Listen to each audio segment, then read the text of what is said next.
Imagine-toi il y a tout un groupe de gens en tempête à cause de ton désobéissance à Dieu. Imagine-toi ta famille en tempête à cause de ta désobéissance. Imaginez-vous un pasteur qui n'est pas en train d'obéir à Dieu peut mettre toute une église en tempête. Imaginez-vous un moniteur d'école de dimanche qui n'obéit pas à Dieu peut mettre toute une classe sous la fureur de la mer. Imagine-toi un père de famille irresponsable peut amener la tempête dans sa famille. Imaginez-vous une mère en affective, loin de Dieu, désalignée avec Dieu, peut amener sa maison à être dans une tempête. Même ses enfants vont grandir dans la tempête émotionnelle, psychologique, morale, spirituelle. Alors moi ce que je vais te dire, tu seras jeté pour être réinjecté dans le plan de Dieu. Tu ne m'as pas compris, sinon tu allais dire un meilleur amen. Tu seras d'abord jeté pour être réinjecté dans le plan de Dieu. Tu seras expulsé pour être accueilli dans le vrai plan de Dieu pour ta vie.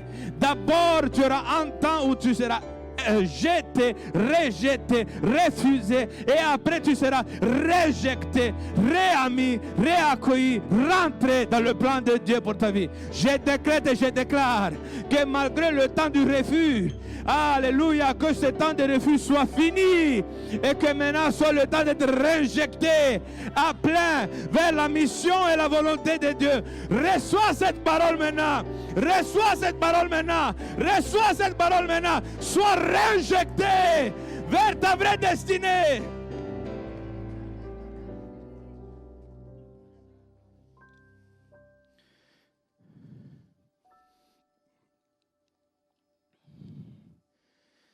Sache que tu peux fuir de Dieu. Mais Dieu utilisera même ta fuite pour te ramener vers lui. Et en te ramenant, il va faire de toi ce qu'il veut. Conscient ou inconscient, il va t'amener là où il veut.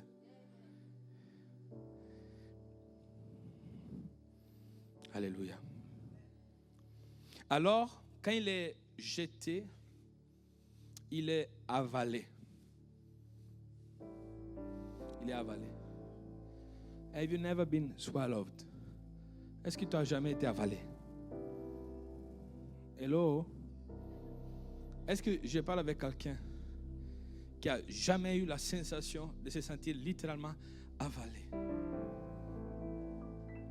Quand la terre s'ouvre sous tes pieds, tu te sens littéralement avalé par une situation. Une crise financière qui t'a avalé. Une crise familiale qui t'a avalé. Un licenciement de travail qui t'a avalé. Un examen médical qui a décrété quelque chose sur toi grave qui t'a avalé. Un divorce qui t'a avalé. Une expulsion qui t'a avalé. Quelque chose qui t'a fait sentir littéralement englouti, avalé pour quelque chose. Je ne sais pas si vous avez eu cette sensation.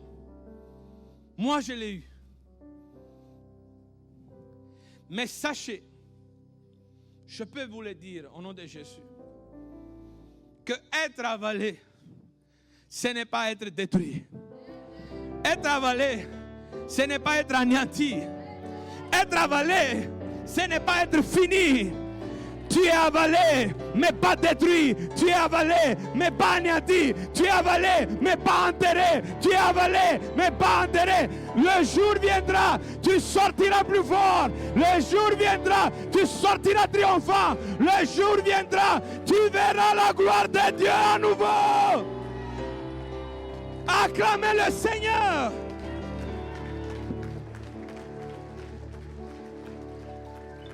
Alléluia. Ils ne vont pas finir avec toi. La vie ne va pas finir avec toi. Ce divorce ne finira pas avec toi. J'ai connu un ami. Il a attendu chaste, célibataire longtemps pour se marier. Il a pris une femme qui a juste profité de lui. Après une année, c'était un désastre. Ils ont commencé le divorce. Imaginez-vous quelqu'un qui a résisté des années chastes pour manger le fruit du mariage. Il se retrouve à avaler du poison. Mais il a été avalé. Mais dans cette sensation d'engloutissement, il a découvert une intimité avec Dieu. Il devient un prophète. Il voit des choses. Il intercède. Il combat les démons. Il prie pour les posséder. Il dit, je ne comprends pas. Au niveau humain, je suis brisé. Au niveau humain, je suis brisé. Mais au niveau spirituel, je n'ai jamais eu autant de puissance. Je n'ai jamais eu autant de révélations. Je n'ai jamais eu autant de grâce. Tu seras avalé, mais tu ne seras pas détruit. Tu seras avalé, pas anéanti. Tu seras avalé, pas enterré.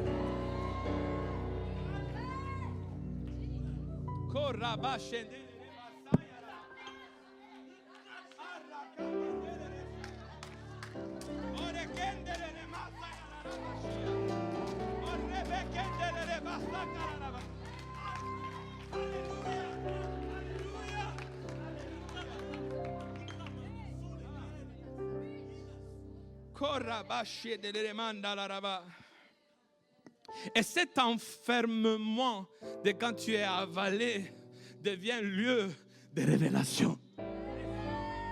Oh, comment Dieu va te parler si tu t'enfermes pas un peu? Tu courais à droite, tu courais à gauche, tu t'arrêtes jamais, Maintenant Dieu t'a fait avaler, t'a enfermé. Maintenant tu m'écoutes et je me révèle à toi. Oh, Dieu transformera le lieu de l'enfermement en lieu de révélation. C'est là où ton ministère va prendre sa vraie place. Tu auras la révélation pour ta vie. Tu auras la révélation pour ta mission. Tu auras la révélation pour ta famille. Avalé, mais avec révélation.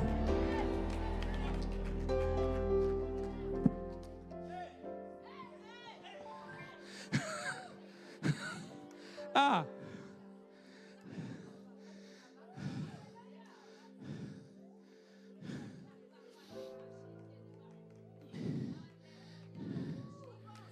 Ah. Il y a un homme de Dieu en Afrique, c'est un patriarche aujourd'hui. Cet homme, il était jeune, il prêchait, il était musulman, il s'est converti. Peut-être vous connaissez son nom, il s'appelle Mahamadou Kalameri. Cet homme, il y avait certains responsables, ils ont voulu empêcher de prêcher, empêcher de faire son ministère, empêcher de continuer son œuvre. Alors qu'est-ce qu'ils ont fait? Ils l'ont pris, ils l'ont expulsé. Vous m'écoutez? Restez concentrés. Il y a des gens qui s'occupent à tout. Occupez-vous de vos oignons. Alléluia. Amen. Écoutez. Donc, cet homme a été affecté. Et quand il était affecté, tous les gens disaient, ah, on a fini avec lui. On a fini avec lui. Il va crever de faim. On lui a levé le soutien. On lui a levé tout support. Il n'est plus rien. Il n'existe plus. C'est fini avec lui. Ah, il avait été avalé. Mais il a été avalé et enfermé. Mais quand il a été enfermé, assis, Dieu lui a paru en lui donnant la vision de son ministère international. Il a vu tout ce qu'il allait faire, l'église qu'il allait construire, l'école, la clinique, tout est devenu clair dans l'enfermement. Aujourd'hui, partez au Burkina Faso.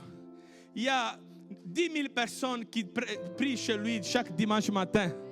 Et il m'a montré la carte en pleurant. Samuel, tout ce que Dieu m'avait montré en 76, voici, je l'ai réalisé. Mais pas moi, la grâce de Dieu sur moi.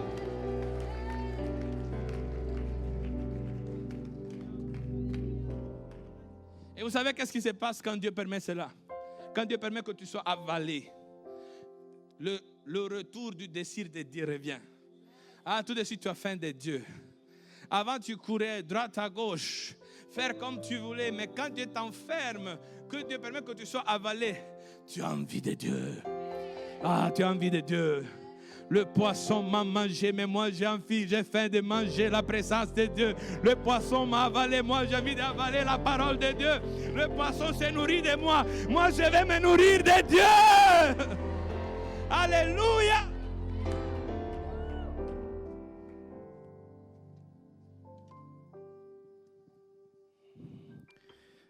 Imaginez-vous, il était dans le ventre du poisson.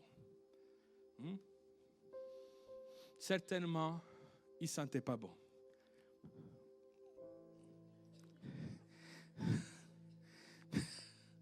Mais dans le ventre du poisson, il a élevé une prière. Pour moi, je t'offrirai des sacrifices avec un cri d'action de grâce. J'accomplirai le vœu que j'ai fait. Le salut vient de l'Éternel. C'est-à-dire que quand il était avalé, il a eu la révélation du sacrifice. Il a eu la révélation que notre vie, c'est une vie sacrificielle. Quand il était avalé, il a eu la révélation de la louange. Comment c'est puissante la louange. Et dans l'enfermement, il a eu la révélation de la source du salut. God. Est-ce que je peux vous raconter une expérience? J'étais en Afrique. Je fais 8 ans là-bas. C'est pour ça que mon accent est bizarre. C'est maintenant que vous avez constaté ça, n'est-ce pas? Maintenant que je vous ai dit ça, dit, ah, c'est vrai, sinon on passait Sorbonne, Paris. Mais ça ne fait rien. Donc j'étais là et Dieu m'a mis à cœur d'aller faire des jours de jeûne et prière. Donc je pars en retraite. Premier jour de jeûne et prière. La fièvre augmente. J'ai beaucoup de fièvre. J'ai froid. Il y avait 40 degrés dehors. Mais moi, j'ai demandé à mes assistants, enveloppez-moi. Enveloppez-moi. Ils amenaient des draps. Pouf, pouf. J'avais des douleurs. C'était terrible. Ça a duré toute la journée. Et c'était une attaque spirituelle très forte. Je sentais la présence des démons dans ma chambre qui, à cause de l'infirmité, attaquaient mon corps. Ça a duré jusqu'à minuit. Je disais, Seigneur, guérisse-moi, chasse ces démons. Et à un certain moment, Christ vient dans ma chambre. Avec douceur. Il me dit, tu sais Samuel, ces démons qui t'attaquent. Oui, Seigneur. Oui, moi j'étais souffrant encore. Ces démons qui t'attaquent, c'est moi qui les ai créés. Ils n'ont aucun pouvoir. Si c'est moi qui permets qu'ils ont de la force. Regarde Samuel. Il m'a fait voir tout l'univers. Je suis parti, je voyais les galaxies, les planètes, les étoiles, jusqu'à voir comme tout était organisé, extraordinaire. Je voyais les atomes, tout c'était extraordinaire, mais l'univers tournait tout autour de quelque chose. Il y avait Jésus. Il était l'engrenage central de l'univers. Il m'a dit, Samuel, la Bible dit toutes choses ont été créées pour lui, par lui, en lui. Je suis la source de tout pouvoir. Il n'y a pas pouvoir qui ne vient pas de moi. Donc sache que toi, tu as décidé d'appartenir à celui qui est la source de pouvoir. Il a permis tout cet abassement démoniaque pour m'enseigner que c'est lui la source. Voilà pourquoi je dis, attaque démoniaque, je ne m'inquiète pas. Je sais qu'il les a donné le pouvoir de faire leur petit malin. Mais ce que je m'inquiète, est-ce que je suis encore connecté avec la source de tout pouvoir? Quand j'ai compris cela, la révélation, je dis Seigneur merci, mais maintenant chasse-les. Et il m'a guéri. La fièvre est partie, j'ai bien dormi. Et les autres jours de jeûne et prière se sont bien déroulés. Tout cela pour vous dire que parfois Dieu nous amène dans des points où on se sent avalé, coincé, enfermé pour avoir un restart. Et le restart, parfois, ça passe par le vomissement. Comme je dis dans les premiers cultes, quand on obéit, Dieu peut permettre de voyager en business class. Mais quand on désobéit, parfois, on nous vomit quelque part. Mais malgré tout, on arrive à la volonté de Dieu.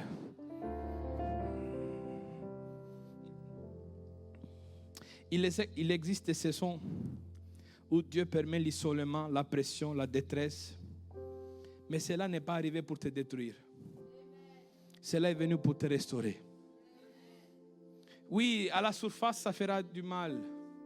Mais il faut tellement de pression pour transformer un charbon dans un diamant. Hello?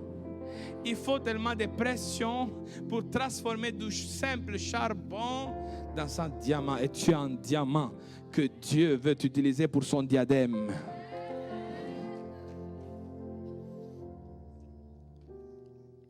La brisure n'est pas ta fin. C'est le commencement de quelque chose d'authentique. Quand on est brisé, Dieu nous enlève tous nos faussetés. Dieu nous enlève tous nos caprices. Dieu nous enlève toutes nos choses chichi. Vous comprenez, non? Tout ça, on le perd. Quand on est brisé, la vraie essence de nous sort. Comme le parfum qui est sorti de la vase brisée par la femme. Si elle n'allait pas briser, sa fragrance, on ne l'a pas entendre. Je décrète et je déclare que ton brisement produira une fragrance. Et la fragrance sera ton arme avec qui tu combattras les démons. Ta fragrance sera ta prophétie. Ta fragrance sera ton adoration. Ta fragrance sera ton témoignage. Ta fragrance sera ta louange. Ils l'ont vaincu par la parole de leur témoignage. Oui, parce que tu pourras dire, j'ai été brisé, mais voici maintenant la fragrance qui est sortie. Et la fragrance qui est sortie du vase de cette femme a rempli toute la maison.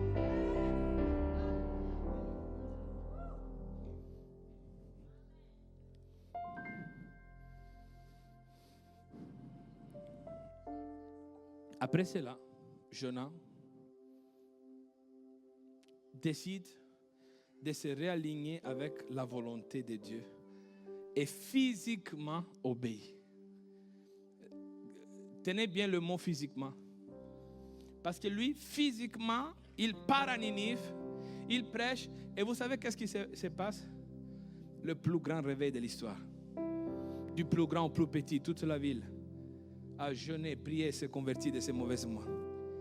Nous prions, nous les pasteurs, de pouvoir avoir le même résultat de Jonas. Imaginez-vous, votre pasteur prêche sous le toit de l'église, tout Orléans décide de se jeter à terre. Nous appelons cela au nom de Jésus. Alléluia. Mais combien d'évangélistes soupirent en résultat, la moitié de son résultat. Mais lui, il a eu le plus grand résultat jamais enregistré. Toute une ville convertie. Malgré ça, il était irrité.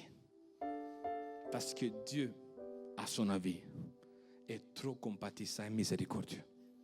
Pour lui, vaut mieux les détruire. Après, bon, c'est toi le chef.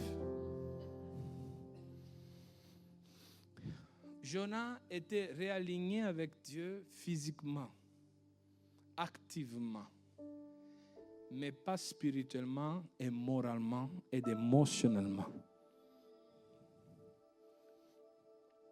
Ok, tu es parti demander pardon. Mais est-ce qu'avec ton cœur, tu as pardonné? Ok, tu as repris ton service à l'église. Mais est-ce que ton cœur est dedans?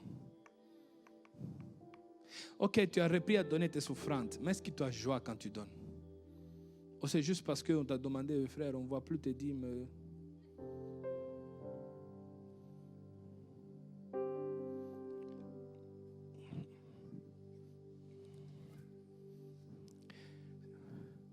Il y avait un chant. Na na na na na na na na na. Centré sur toi.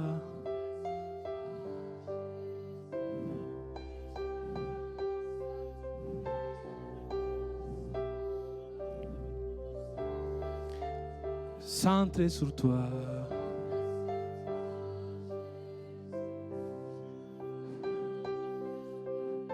C'était écrit par un directeur de chorale chrétien qui était devenu tellement professionnel.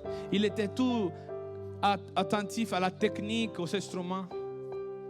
Un jour, Dieu l'a arrêté. Il a senti qu'il devait se recentrer. Jésus.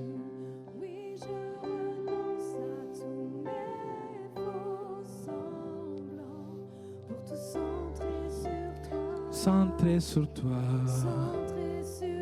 Est-ce qu'on peut se tenir debout?